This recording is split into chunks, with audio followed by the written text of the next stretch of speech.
scene is set. West Germans are about to decide who'll govern them for the next 4 years, an election that'll set course for the 80s. Yet a lot of Germans are bored with the campaign. There have been few major issues, and many people say it's one-sided anyway.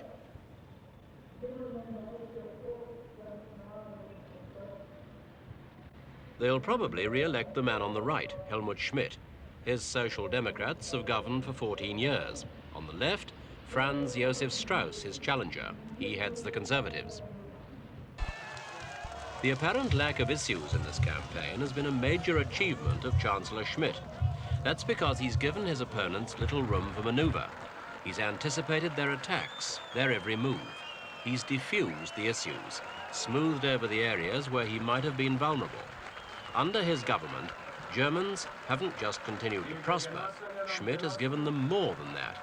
He's given them stability in an unstable world, in a country where memories of war still haunt political life. Stability, continuity, the themes of his campaign. Liebe Genossinnen und Genossen, lieber Willi, lieber Bundeskanzler Bruno Kreisky, liebe Freunde insgesamt. The Conservative opposition needs issues to attack the government. They governed or shared power till 11 years ago. But for them, the last decade has been a barren one. Franz-Josef Strauss was the man the Conservatives looked to take them out of that wilderness. Behind the cheers, many of them now regret that choice. Strauss's controversial personality has met fierce opposition over most of Germany. He's a sometimes explosive rightist. His opponents talk of his military service period during the war. They suggest he may have had links with the Nazi Party. He's also from the Bavarian section of the Conservatives. His manner and language seem strange to many Germans. And yet, in a world in economic recession, Herr Strauss could have hoped to score election points, because that recession has hit Germany also. Despite apparent affluence, business activity is turning downwards, unemployment rising steadily. So Strauss has attacked. He says the country is hugely in debt, not like when he was finance minister in the 60s. He says the government's heading for currency reform. But the German central bank denies that, and Chancellor Schmidt can point to German industry's continuing success. This has meant the Deutschmark is still one of the world's hardest currencies. Salaries are high, and foreign currency reserves the highest anywhere. Production may be falling, but then so is the rate of inflation. It's now just 5.5%.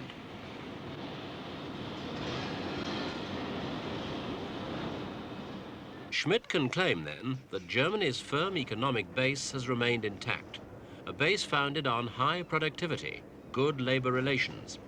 The ruling Social Democrats also point to the cost of Herr Strauss's projected programs. He'd give women financial incentives to have children. He says drugs and drunkenness have threatened to break up the German family, and he blames the Social Democrats. But German voters can see for themselves how stable their lifestyles have become. They can see the recessions hit other industrialized countries far worse than their own. They know there's a worldwide energy crisis. That's another problem Herr Schmidt's opponents could have hoped to use against him. And another issue Schmidt has diffused, at least for the moment. His Social Democrats haven't favored a firm commitment to nuclear power.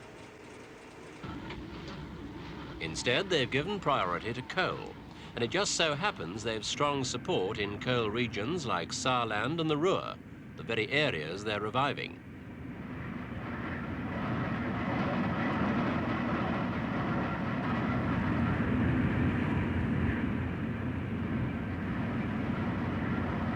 The government's indecision about nuclear power has proved wise in an election year. Opponents have had no decision to attack, unlike in the past, when nuclear power has aroused fierce passions.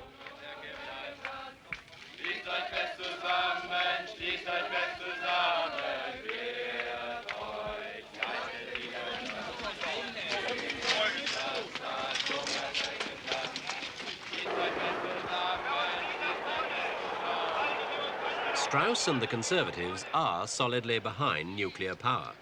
But even if they win this election, the nuclear decision would go before an administrative court. Groups could challenge that decision, delay it by making appeals. These factors all mean the nuclear debate has hardly figured in the campaign. This is how the Greens, a newly formed political party, prepared their election run-up. Their major impetus is preserving the environment. Their main platform is against nuclear power.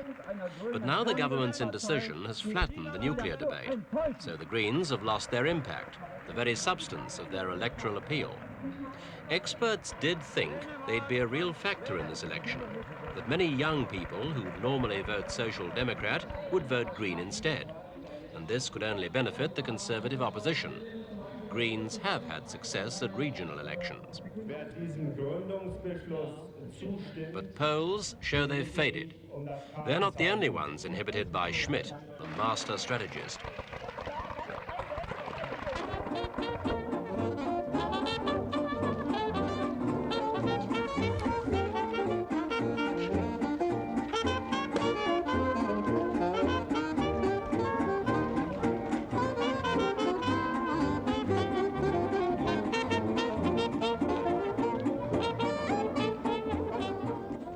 Genscher leads the FDP, the Liberals.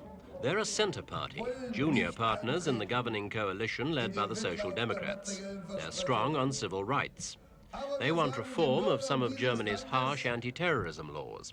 In the last campaign, 8% of voters chose them. But voters have given them poor support in recent regional elections. People have voted for them to counter leftist influences among Schmidt's Social Democrats, to give a moderate balance to the ruling coalition. But this time, the Liberals haven't met great enthusiasm.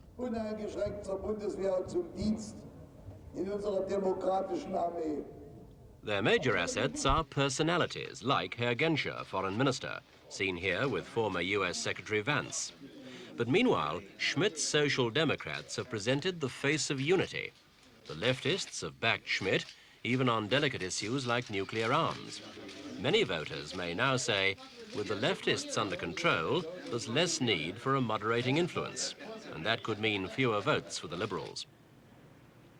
For many Germans, Schmidt has proved his moderation. He's hit at urban terrorism with an ultra-efficient security operation. This also is no longer an active issue. But again, the Conservatives have tried to make it one.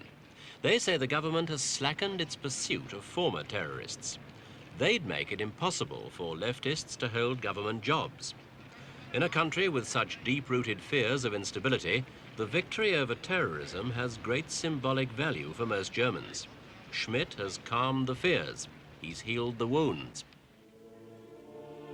Here, the funeral 3 years ago of the murdered employers' leader, Hans-Martin Schleyer. The climax of terrorism. Pictures that have marked the mind of modern Germany.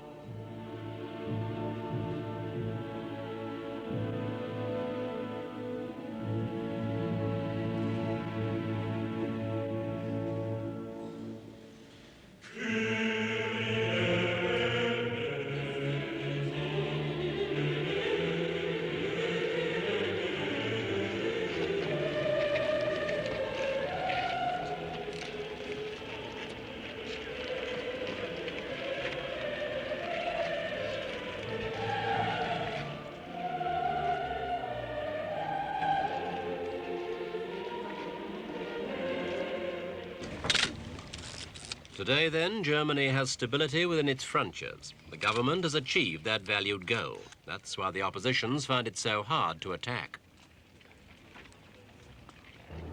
But on the foreign policy front, the Conservatives must have had serious hopes of making real impact. Here, the West German army holds joint military maneuvers with the Americans in the framework of NATO. National security, peace, vital concepts for a country with Germany's history.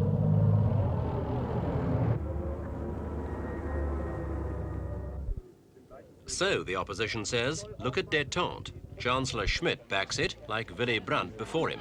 It's been the key to foreign policy under the Social Democrats. And now it's collapsed, say the Conservatives, destroyed by the Soviet invasion of Afghanistan. After that invasion, they say, Germans can't just think of détente in European terms. Germany needs the Americans militarily. She should align with them politically. But Chancellor Schmidt stands by his policies, Ostpolitik. Closer ties with the communist bloc, especially East Germany. Détente, relaxing tension with the communist world. One follows from the other. Halt détente, and you halt the whole impetus for West Germany's close relations with its eastern neighbor. Unthinkable, says Schmidt. That's why, after Afghanistan, the government has maintained European détente against United States wishes. Schmidt admits the US is vital to Germany's defense. Americans, for example, guarantee Berlin's security. But that hasn't stopped Schmidt visiting Soviet President Brezhnev this summer. He points to the benefits of détente: reduced tension along the frontier with East Germany, major trade ties with that country, and, maybe more important in human terms, a greater flow of relatives and family from east to west. The Berlin Wall is not quite the symbol of separation that it was.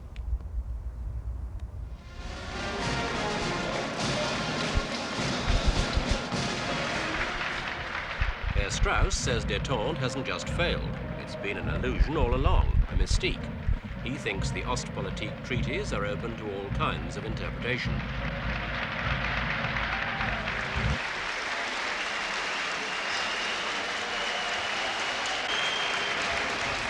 He claims a lot for his policies. If the Conservatives had been in power last year, he says, the Soviets would never have invaded Afghanistan. Strauss has cited the recent cancellation of talks between Chancellor Schmidt and East European leaders. He says that's further proof détente has failed. These talks were to have crowned Schmidt's European détente policy. They were cancelled after the Polish strikes.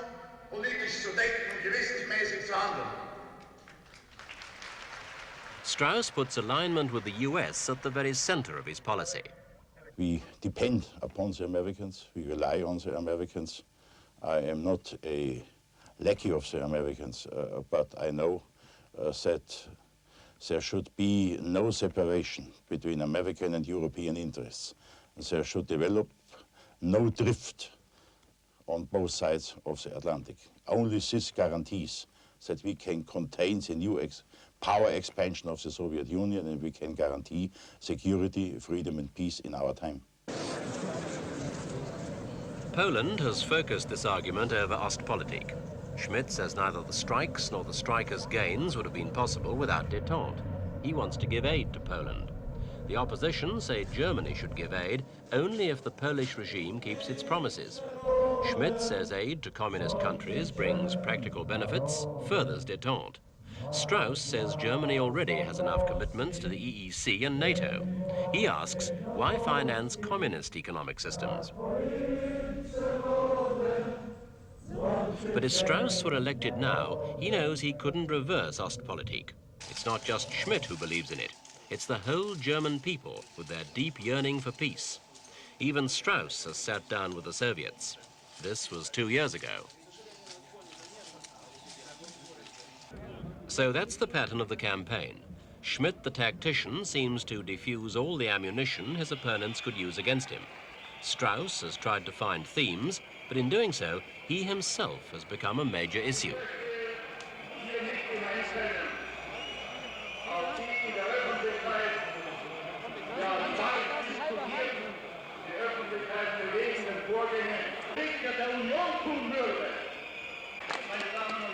He now tries to appear calm, urbane, but people know him for his impetuous, angry outbursts. He's an easy target for the left because he's easy to provoke.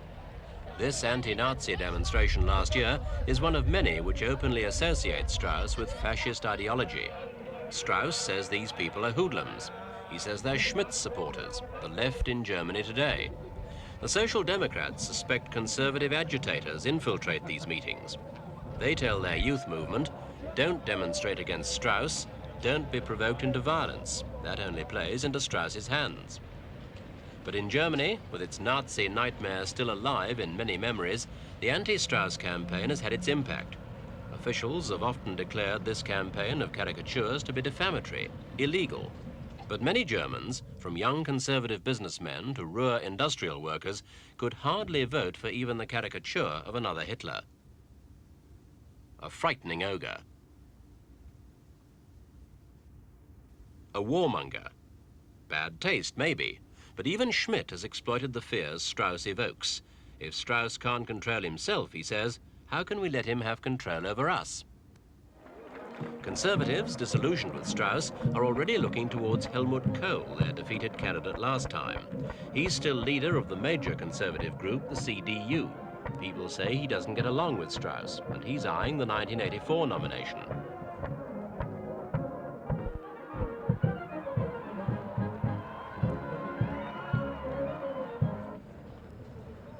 In this election, it's fair to say Strauss hasn't scored with a single issue. Not on the domestic front, not even on foreign policy. Chancellor Schmidt can point to West Germany's new stature, with some independence from the US. But above all, fear of the past has shadowed the campaign. Fear of political tension, insecurity at home. Fear of similar tension and conflict abroad. This century, instability has cut a swathe into German society. Germans want no more. And now it's likely the shadow of fear, the reassurance of stability, will return to power Helmut Schmidt and his Social Democrats for a new 4-year term of office.